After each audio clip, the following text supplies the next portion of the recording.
I should have a night owls hashtag to say for people who are up late and are interested in the analysis of a non-American, an aspirational American who intends to move to the US with her family and has the visas to do so. We're moving once we've given you a chance to bring COVID under control. And elements of concern with that remain that the B.1.1.7 variant growing in dominance, and there's a real urgency to the vaccination program, as well as those indoctrinated subset of Republicans who oppose getting vaccinated purely through attachment to a Trumpist worldview in which you disparage the mainstream media and you disparage educational public health efforts from medical professionals in favor of believing in your own lawless righteousness as someone who should carry a weapon, but potentially also make yourself a weapon via your neglect to abide by public health and safety measures. Craig says hello, John says hello, Kevin says hello, and Bob says hello. Hello to all of you. Nice to see you. Thanks for joining in. There's only a few more days left of Periscope, so we know that it's going to be a vanishingly tiny audience for my show after March the 31st, when I no longer even have Periscope, my previous Periscope subscribers getting notified that I'm broadcasting, which means I really should have established a common time before Periscope ended. But that's still my prerogative to do going forwards. If you haven't subscribed to me already on HAPS, the name there is Davkat, D-A-V-K-A-T. Periscope, yes, Periscope is perishing. So I've put Stacey Abrams up on the screen there because she's just received an award from Michelle Obama, and her most recent comment about the legislation that was signed by Governor Kemp, Republican Governor Kemp in Georgia. And she wrote, they are responding to the big lie, to the proven discredited lie of voter fraud. And they are responding to it by actually doing what the insurrectionists sought, doing what the liars asked for. Now, it's interesting. That's probably the Republican cover story, but I would say they're likely to be pretty clear-minded about why they're doing what they're doing, which is to throttle democracy in Georgia and in any state where they can get away with doing so, to make it more difficult. Now, some of the breaking news is that the Midas Touch organization, which many of you may be familiar with, they produced pro-Biden, anti-Trump ads, a lot of them in the lead up to the election. But someone sent them an email from Delta where Delta celebrates, or Delta executives celebrate the passage of the new Georgian legislation, and they pretend that it's good for voting rights and claim to have even had a hand in developing that legislation. Now, notably, the Georgian legislation has some developments that have gone very high profile. The provision that would be a crime to give water or food to somebody who's been waiting in line, potentially for even 10 hours or more. There's a lot of public outrage about that. It's very clearly anti-originalist Christian rather than the more modern day protection racket Christian, where the wealth protection racket of gospel, prosperity gospel, where you don't focus on giving water to people because you focus on voting for people who will lower your taxes because that's freedom, and anti-atheist, godless communism, which you associate with the Democratic Party, in a very forced fashion. Cosmic Rose says she'll always be here on YouTube.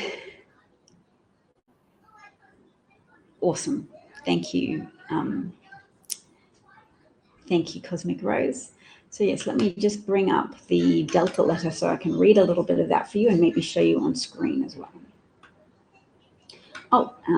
But first, I'll bring up this, which is a graph from an exit poll. Now, exit polls are not 100% reliable. Now, am I able to shift this? No. So you can't really see this poll very clearly. Oh, maybe you can now. Let's try. Okay, so this exit poll I'm showing to help confirm public opinion on the side of truth, that it's not the case that poor, uneducated people comprise the bulk of Trump support.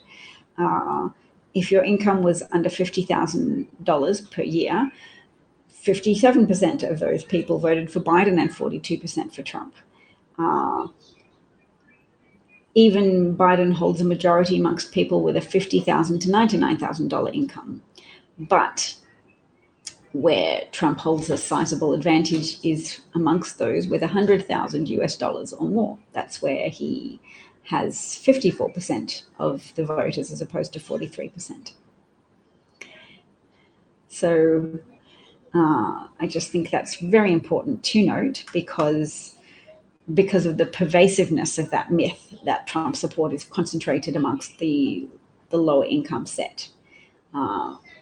Wealthy people often support Trump because they understand him as a pathway to wealth preservation and profit preservation and not being compelled to be accountable. I will note as well a piece in the Washington Post that pointed out a high proportion of those arrested for participation in the insurrection were not only business owners or professionals, but they were also people who were heavily in debt as a consequence of tax avoidance measures that they'd been caught out for. So these are people who might have lost a lot professionally or personally, and really that may have helped motivate them seeing Trump as a savior. Certainly under Trump, the IRS was massively defunded, which restricted their ability to audit wealthy people, and it shaped IRS efforts to instead audit lower income people who may have not paid tax appropriately, but left all of these big fishes to continue on their trajectory of undisturbed white-collar crime. Cosmic asks if I saw the full video of Representative Cannon being arrested. I did. In fact, I played a lot of it for people yesterday, but not the second part. I played footage of her knocking on the door of Governor Kemp's office as a few white men with him were observing him signing this very controversial, very anti-democratic piece of legislation into law, that the criminalizing of giving food and water to people in line, but also giving control of election results away from officials and into the hands of the state legislature, so i.e. the Republican-controlled state legislature, which means legislation that if it had been passed earlier when Trump was president would have delivered the election into Trump's hands, because those elected Republicans would have been more concertedly loyal to Trump at the expense of their loyalty to the rule of law or the process of democracy in the United States. They would have stolen the election from the American people. They would have overturned the results in Trump's favor. So Republicans are clearly licking their wounds from their loss, the loss of their ability to have their despot in chief remain in power and to further consolidate his power at the expense of functional democracy in the United States. So they're prepared for next time if and when they get a chance to steal some more election results.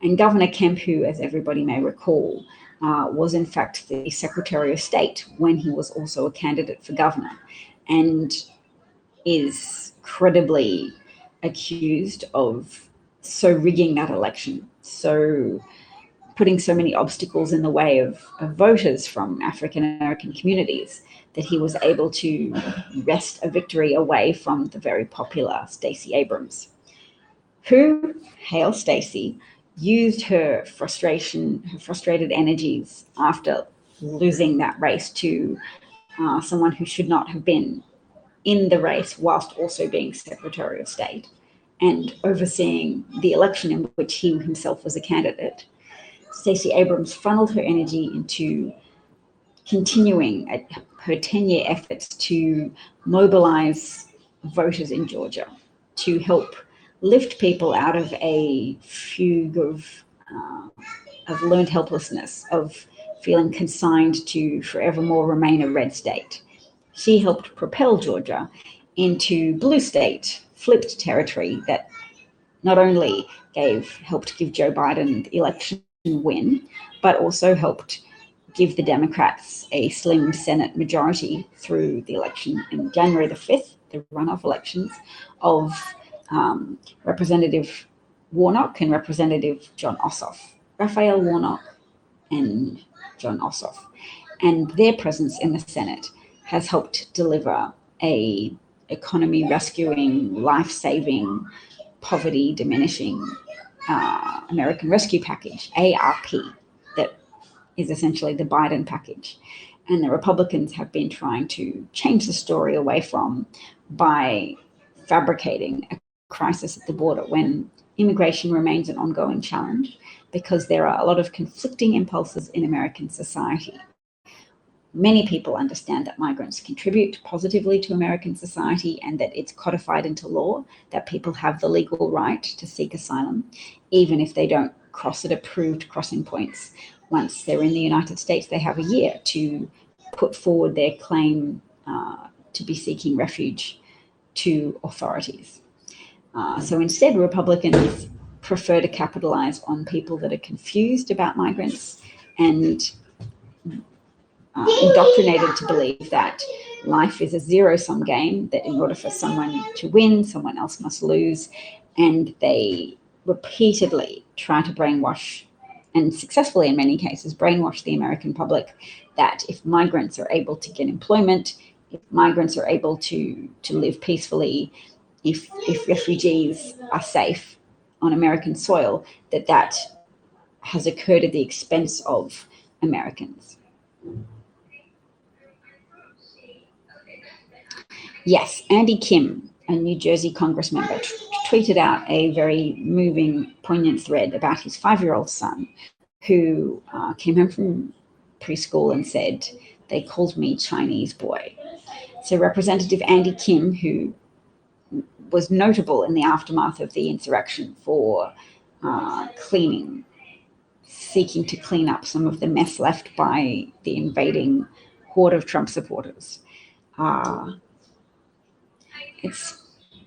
It's hard to match the outrage. I'm thinking if I was a Republican, I would be producing Benghazi levels of yells and saying the ravaging horde.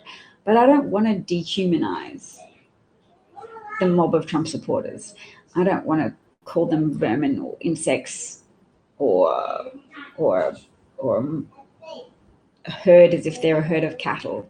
I want us to remember that they're all too human and very susceptible, made susceptible because of their racism. Racism makes you more gullible to con artists who work their way into your good graces by validating your racist beliefs.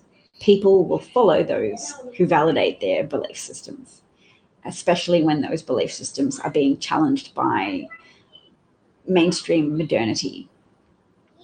So yes, that's why it's of no interest for me to liken Trump supporters to an unthinking mob. They think, they have thoughts, they have beliefs that they grow weary of having challenged. And yes, that's part of my motivation for resisting the temptation to settle into adversarial territory. Instead of adversarial territory, I want to try my best to work on solutions and strategies. All strategies feel sometimes like small waves in an ocean of greater cultural currents. But decency in itself is a cultural wave. Do you know where that flip thing is that can hold up this iPad? I feel like it's in the living room on the ground near the little set of drawers.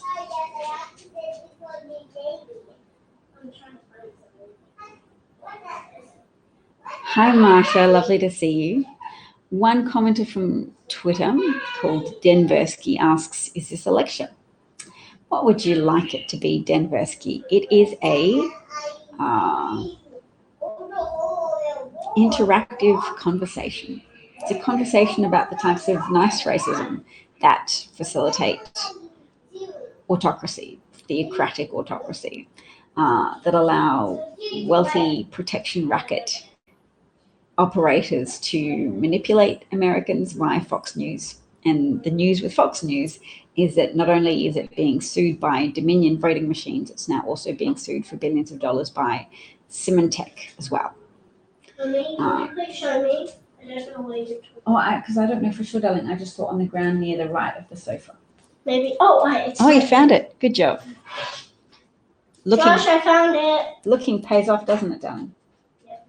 Josh, I found it. And Indoor Smokers gave an Appreciate Award. So I appreciate that. Indoor Smokers, thank you kindly. I always do appreciate feedback and encouragement. I've been broadcasting for a few years now, but I benefit from interaction with people who explain what it is they appreciate and aren't shy in letting me know that this broadcast has value. I'll come back to Andy Kim in a moment, and also Representative Cannon, because Cosmic Rose is pointing out that police couldn't cite the code or the statute that they had violated, but they were also just choosing not to engage with the people around asking why she was being arrested. They were looking very stern and very historically reminiscent of Jim Crow and the various dogged-looking white officials who arrested civil rights activists. So if you make the pictures of Representative Cannon being arrested into black and white, I think that probably highlights the historical similarities between what was happening then and what is happening now. Representative Cannon was trying to represent her constituents, many of whom will be affected by the Georgia governor having signed legislation into being that will prevent voting initiatives like Souls to the Polls on Sundays, that will potentially force them to be in line for hours with people prevented from giving them food or water to help them because it's been made a crime, and who will potentially be disenfranchised by Republican elected officials overturning election results because they've been given more power over the process by these less reported on pieces of the big anti-democratic package passed by the Republican legislature of Georgia. So I should have brought a glass of water. Darling daughter, do you think you could get Mummy a glass of water? Oh. Well, when you're not doing that, could you bring Mummy some water? Thank you so much. I don't think she'll remember.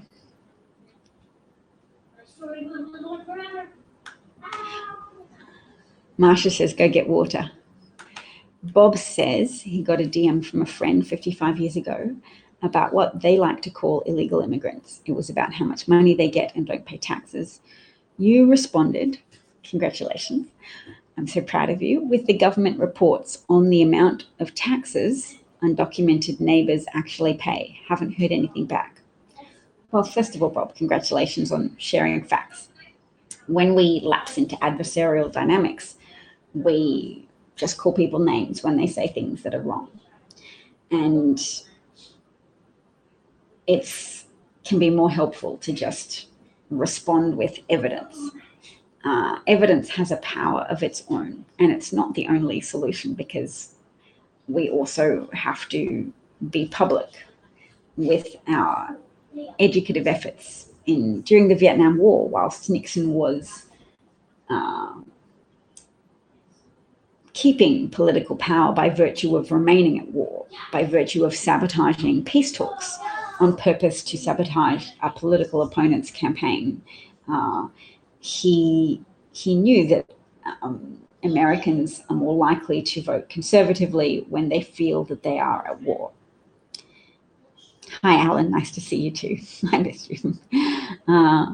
Cosmic Rose says, time for standing up like John Lewis did.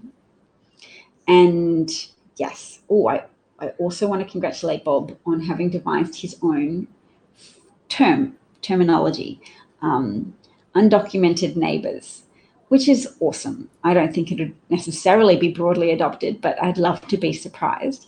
I can't imagine mainstream news organizations using the term undocumented neighbors, but it's so human.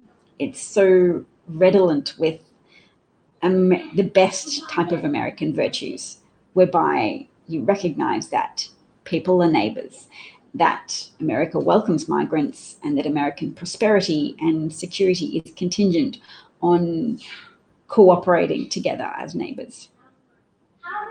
Yes, particularly because the name illegal immigrant is often inaccurate, in that even if people have crossed in an irregular way, under migration laws, under refugee laws that America is a signatory to, people who intend to claim asylum status have a year after entry into the US to approach an authority and claim asylum. So it used to be a misdemeanor rather than a felony to cross without documentation. And then let's check this out, because it escalates in severity once you have been deported and then you cross again. That becomes possibly a felony at that point.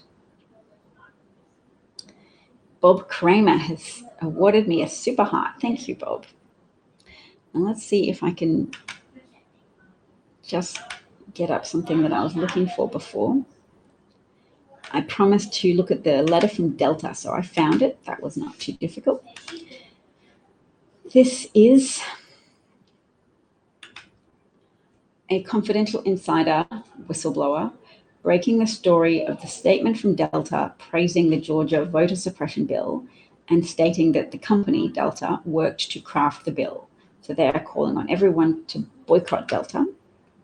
So this email claims to be published on the 26th of the 3rd. And the legislation is called SB 202. Georgia, over the past several weeks, Georgia has been in the national spotlight. Delta's state government affairs team has been heavily engaged on this issue.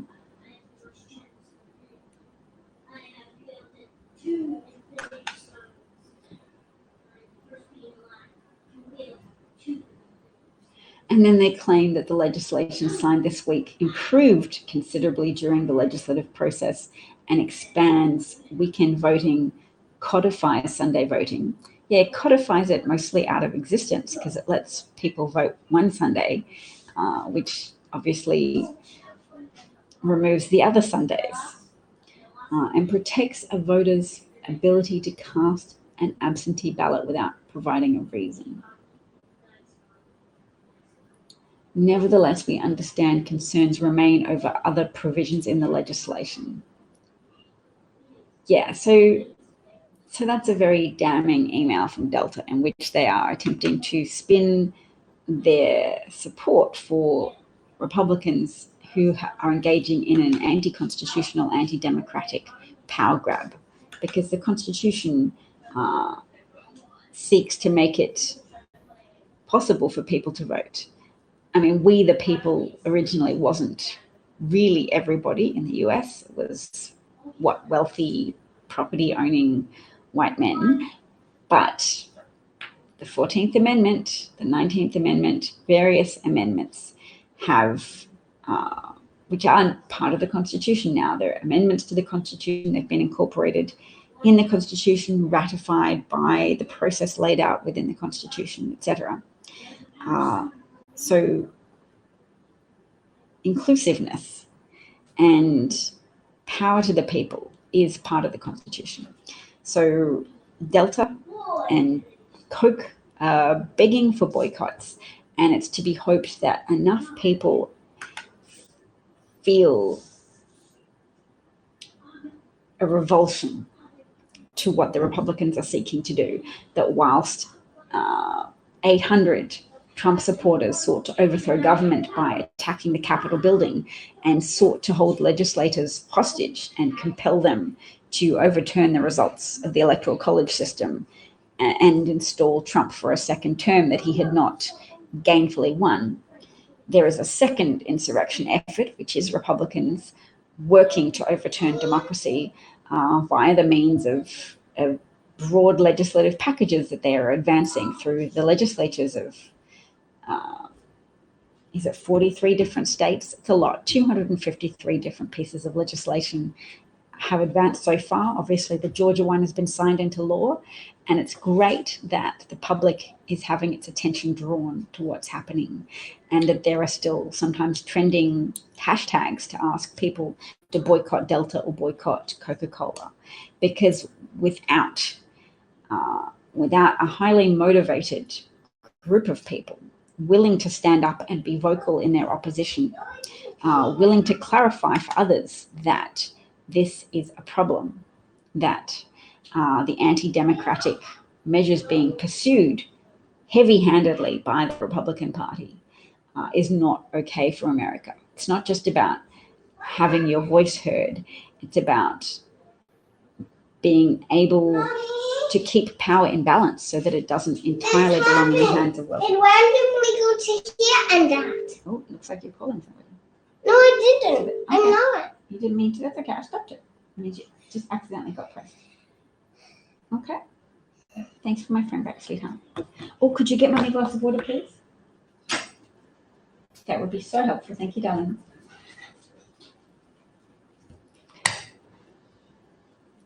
Oh, and Phil points out Home Depot is worthy of being boycotted as well. Are they heavy? I think I've heard that they're heavy donors to the Republican Party as well. And at this point, the animating principle of the Republican Party appears to be consolidate power at the expense of voters. And these are voters who, when able to access the vote... I can't find that cup. That's okay. You could bring me your bottle if there's any water left. I will drink from that. There's no spare cup? Okay, could you just bring me the jug from the fridge then? Could you carry that carefully? I will drink out of a jug if I have to. Marsha says we should boycott. It's a great power if we use it. It is a fantastic power.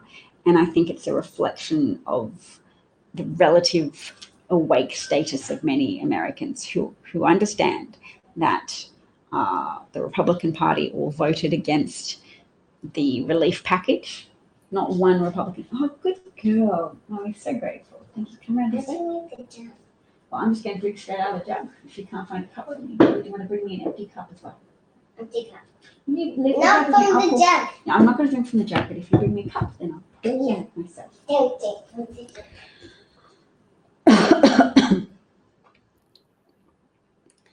Marsha thinks I need to get my own water, which would be good, but if I stand up, then my lack of pants may become a problem. Thank you, precious. You're so good. Mwah! All right. Cyber Grief points out that Lowe's is a great alternative to home. Oh, you want to take that back? Are you sure? Yes, I thought it would get cold. You could just, well, there's a nut jug in the fridge too. Okay. Thank you, darling. So helpful.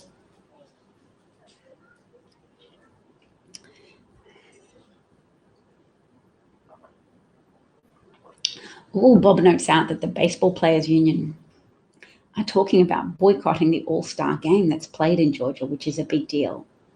Fantastic.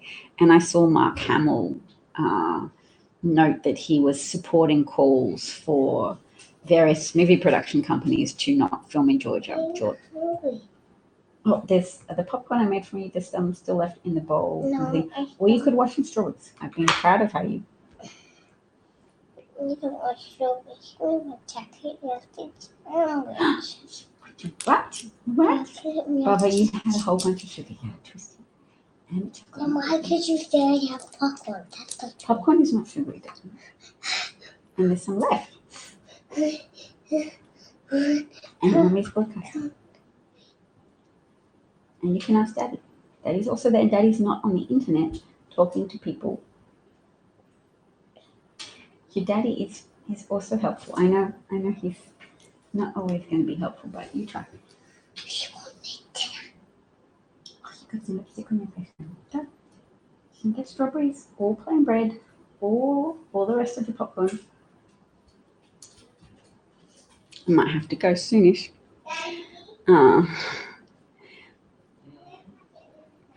Hi Sheldon, nice to see you. So we have the twins back again.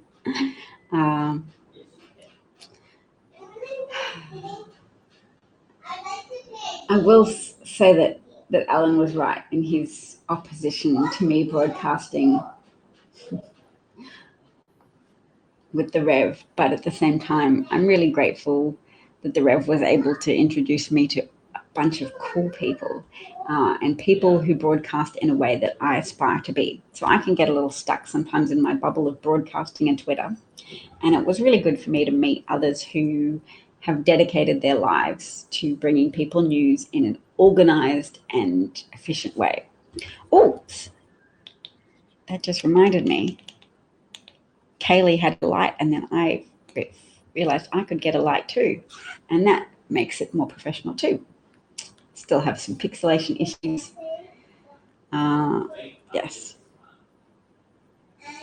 Yes, there are other people I can broadcast with, and now I've met some of them. So if you enjoyed my broadcast with Kaylee the other day, I met her through the Rev inviting me to a panel on International Women's Day, which was exciting. Oh, the Rev and I. Well, I think the relevant broadcast has been deleted, but it got a little hostile. And people in the audience were complaining a little bit that he was speaking over me and interrupting and not letting me talk, really. So he was very animated on something that's a topic dear to his heart, which is arguing that white people and not allies cannot be allies of black people. They can only be co-conspirators. And also shared his personal view that the GDP could just be shared amongst the citizens of the United States. And I was pointing out that this talk of revolution wasn't in line with what I think is a productive way to advance the interests of not only Black Americans, but all Americans, namely to work together to vote out Republicans and vote in Democrats whose commitment to helping people of color is much stronger.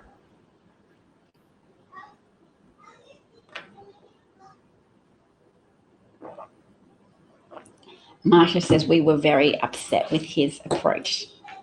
I felt that there was some pain in the audience that day, and that helped me resolve to not broadcast with him again. But in actual fact, he suggested we not broadcast together anymore.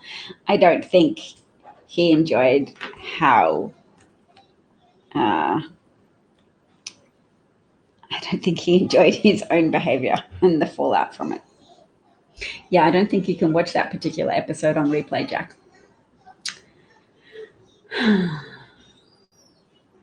Cosmic Rose says Rev has days like that. Yes.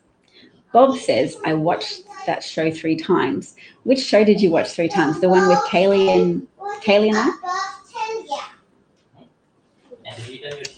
And Bob also, no, they haven't brushed their teeth yet. That would be great if they could do that.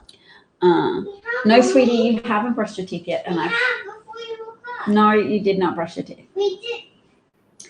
Sweetie, you're in a grey dot for that. Please do not insist on something that I know did not happen and you know did not happen. Okay, you've progressed to a black dot. Don't push with that. Go brush your teeth, please. My mom just brushed it again. You're going to lose a sticker if you keep telling the not truth about that, darling. I know when you brushed your teeth because you leave your toothbrush out. Go brush your teeth, please. Yeah, she's just doing it here. Okay. No fibbing about teeth brushing, because that's the way to cavities.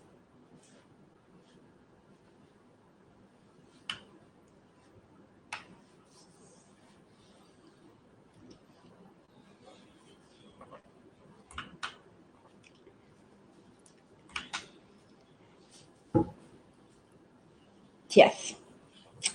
Yes, and I would say that's probably virtue signaling. And I don't know which topics he talks over people, but if it's with regards to racism, and he's saying that only he has a sophisticated understanding of how racism operates in the United States, and that nobody else takes it as seriously as him, he was making a mistake to put that to me, because whilst I'm not an expert in racism, I'm very curious. I'm very committed to learning more about the impacts of racism, because I understand it not only as empathetically as a white person can journey towards being, but as someone who understands that racism makes a population vulnerable to the machinations of fascists. Racism and racist attitudes and beliefs make people vulnerable to people like Trump and to politicians like GOP politicians who capitalize on. Make sure next time we brush our hair with that. And you go get your toothbrush, Daddy, you should go do your teeth. Mummy would do your hair later, darling, but you do your teeth first. I know Daddy's not as gentle as Mummy. I know how to do it a little bit better, but you do your teeth like Mummy asked you to do. You're okay, sweetie. Do you want to cuddle? I love you. Yeah. I didn't like it when you told me that you had brushed your teeth, baby. I know when you brush your teeth. I know it. Now you go brush them now. Make sure they're nice and clean. And then, yeah, no, this. But I already did it. Oh, you're in trouble for saying that. Go brush your teeth. Go brush.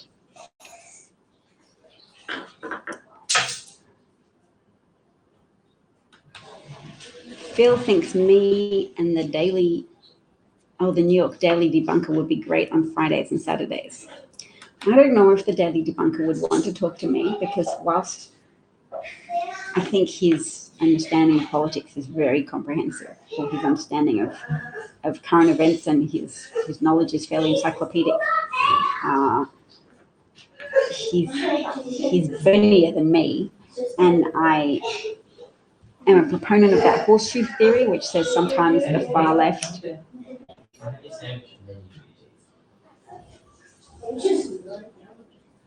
Oh, did you make her sandwich? Thanks, darling. That will help.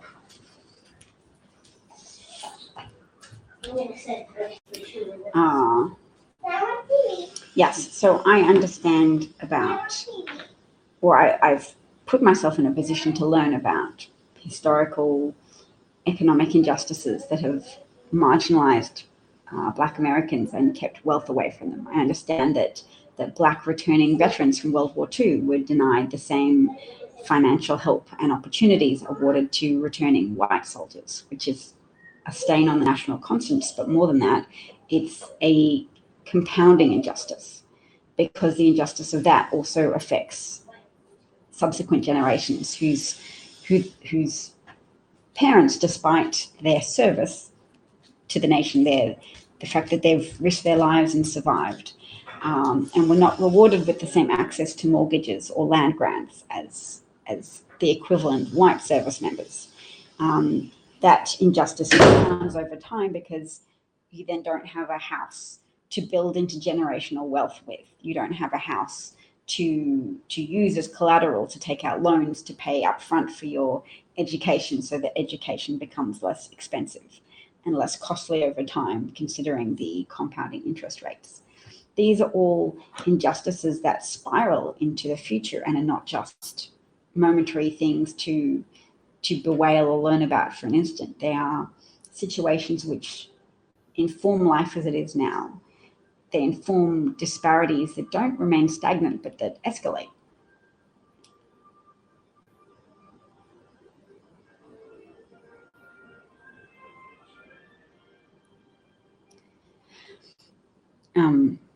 Phil notes that the Georgia legislation signing was also underneath a painting of a plantation in Georgia. Yes. So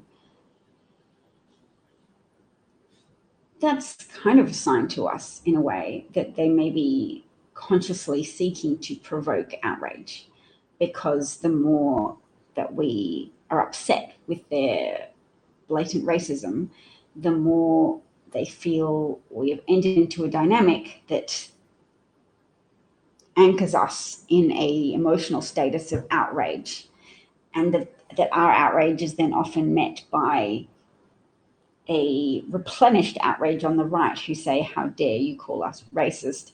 How dare you criticize us for having nice paintings of leafy dwellings whilst our governor signs legislation into being? So I think that highlights for us that we need to get strong, very strong, in our ability to call out efforts to be blatantly racist, while still foregrounding the most impactful injustice of what they're doing.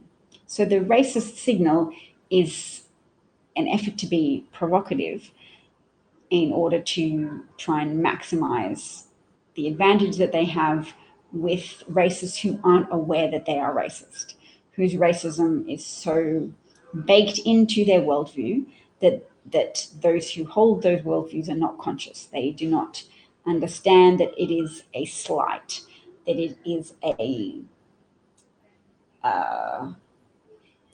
stick in the side. It is death by 1,000 paper cuts to sign legislation that impacts the voting rights of Black voters underneath a painted illustration of a plantation where white wealth was generated at the expense of the freedom, the health, the safety, the well-being of Black Americans.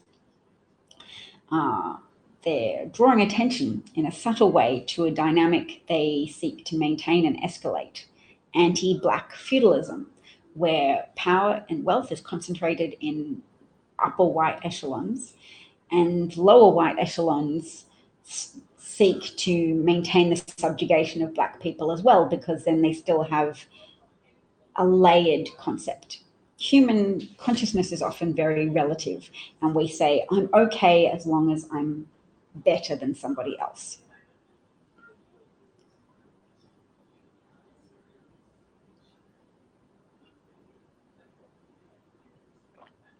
Cybergrief says he or she likes my views. Thank you, Cybergrief. Cybergrief points out that they carry on their parents' racism. Yes, racism is culturally inherited. Oh, that maybe was a little bit too bright, and that's better. Please feel free to give feedback about technical aspects of the production as well. Given that I don't have a production team, my audience is always invited to be the production team.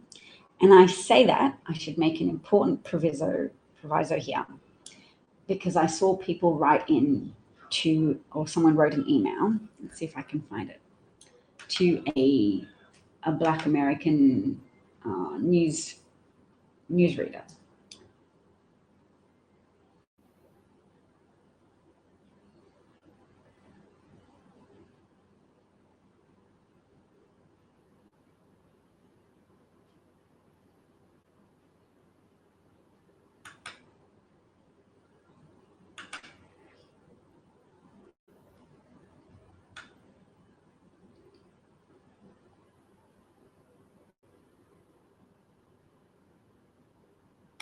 Okay, and I'm going to read you this email and bring it up on screen at the same time,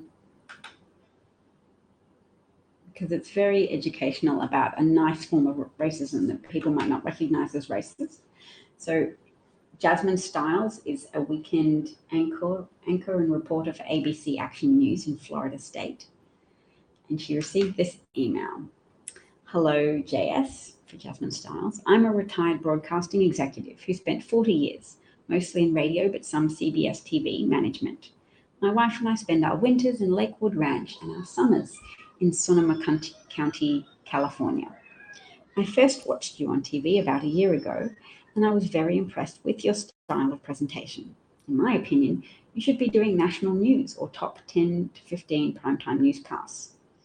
I don't have a word for it, but I think you have that magic ability that people are born with, not acquired. Now, what's with the hair tonight, please? ... Help me understand. I don't think this style becomes you. your fan, blah, blah, blah. And she's mercifully blacked out his name. So she replies to him,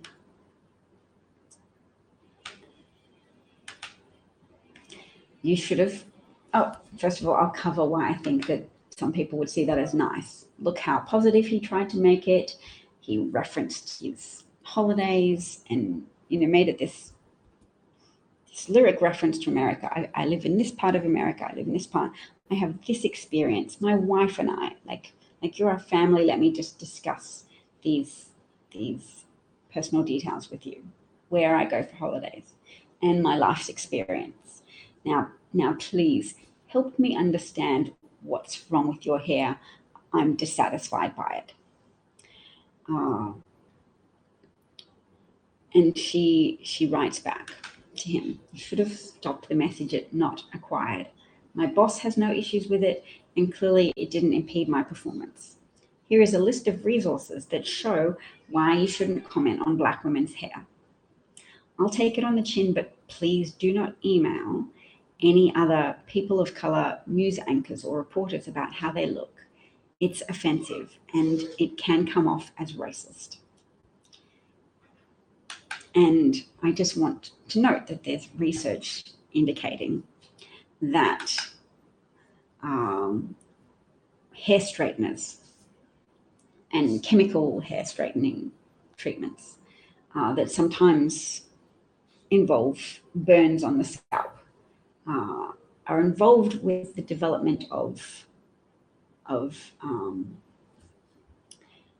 uterine fibroids that can cause bleeding, particularly during pregnancy and labor, and are one likely factor in the disproportionately sky-high rates of... Oh, finally got it.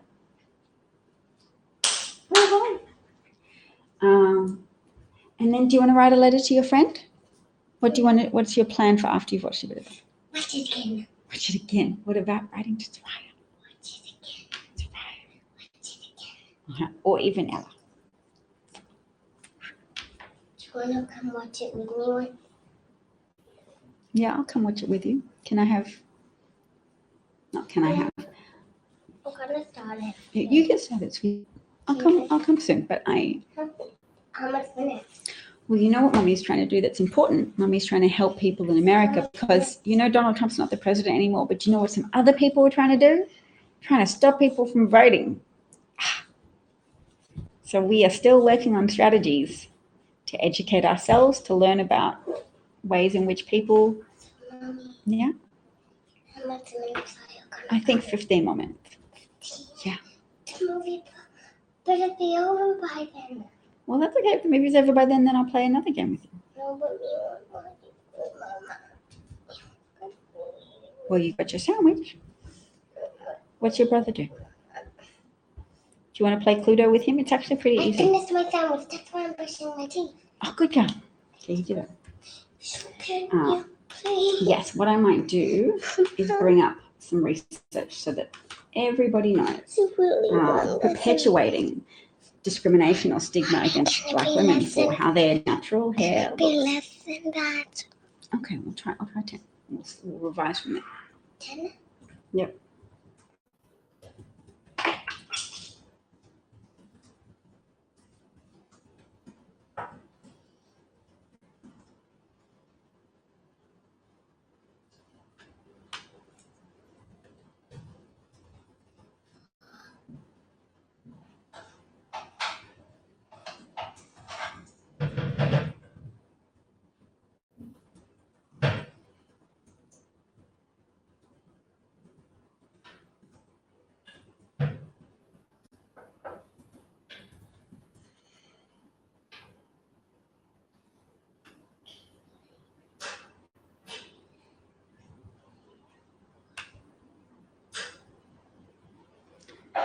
So,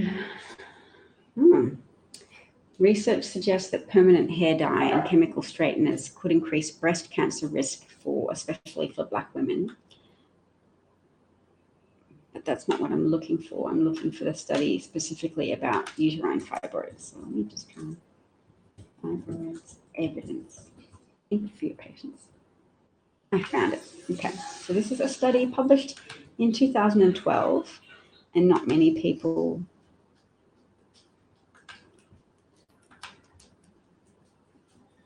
know about it,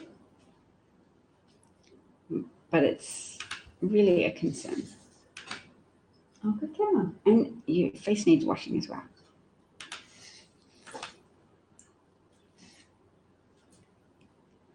All right, I can share this on screen. The abstract is important. Hair relaxer use and risk of uterine leiomyomata in African American women. This was published in the American Journal of Epidemiology in 2012. Say hi, don't interrupt me. Be great on time. Mama, Okay, good, but I feel like you're tickling me. Mama, Okay. I like it now.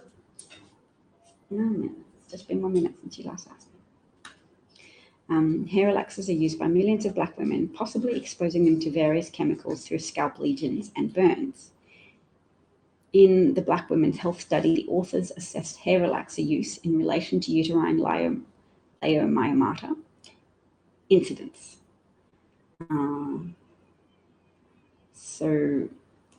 Uterine leiomyomata are tumors of the myometrium that are responsive to estrogens and progesterones.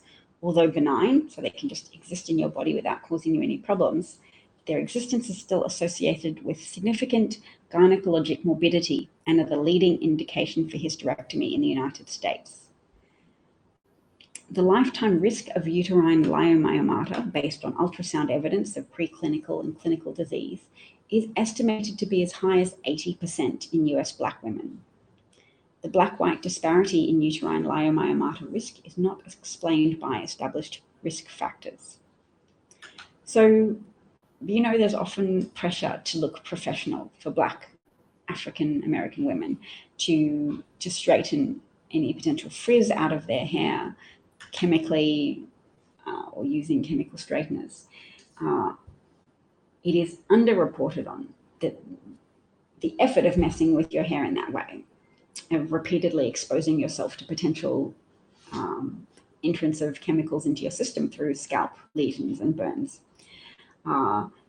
that is creating a circumstance where there's 80% likelihood, or 80% of the Black African American population, female Black population in the United States, has a risk of having uterine leiomyomata, which are benign tumors associated with hysterectomy and gynecologic morbidity, i.e. an increased risk of dying during the process of giving birth and gestating a child. Does everybody know the statistics on that? Black maternal mortality rate, because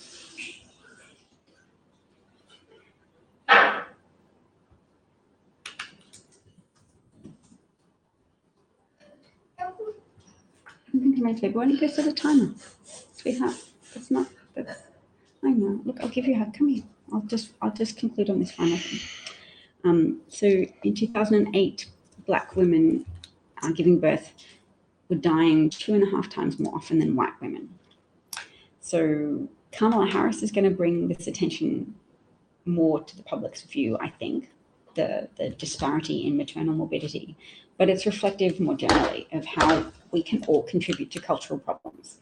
So when we are critical of Black women's hair, we are participating in cultural indoctrination that impel Black women to internalize a beauty standard that they have to, in order to look professional or be considered attractive, that they have to make. Yeah, I'm still talking about that point, darling. That's Mummy's beautiful drawing. No. That's makeup. These are the textures. Yeah. And these ones work like brushes. So yes, we can all make sure that we participate in raising awareness of how endangering it is to the health of Black American women to participate in things like that. Nicey sounding email where a man says, "You're so great, you're exceptional, you're fabulous, you should be on the national news, but what's with the hair? Please explain it to me."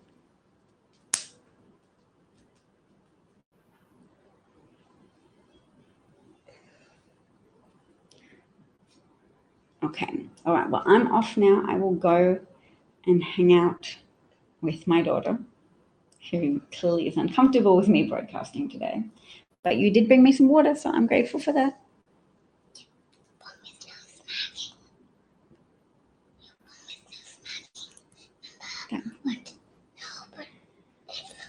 All right, baby, let me say goodbye. So take care, everybody, and I will see you again sometime.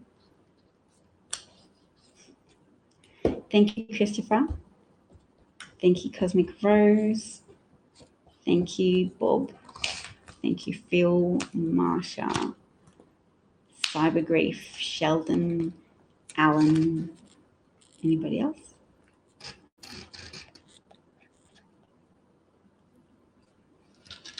That might be all. Oh, Indoor Smoker. Thank you. Oh, and Dog Walker, the Dog Walker guy. Thank you, everybody. Hope you have a great day. Shabbat Shalom. No, not Shabbat Shalom anymore. It's Passover. I've forgotten what to say. It's a Chag Shemesh today. But yes, not really participating anymore in Jewish rituals. But if my grandparents and mother were still alive, I would no doubt be eating harosset and yum and the good things. Lots of good things I would be eating today and listening to the Haggadah being read aloud in English and Hebrew a bit. Yeah. All right. Cheers, everybody. Oh, 7 new comments. Let's say goodbye. Thank you, Phil. Thank you, Sheldon. Take care, everybody. Bye. Thank you. Thank you.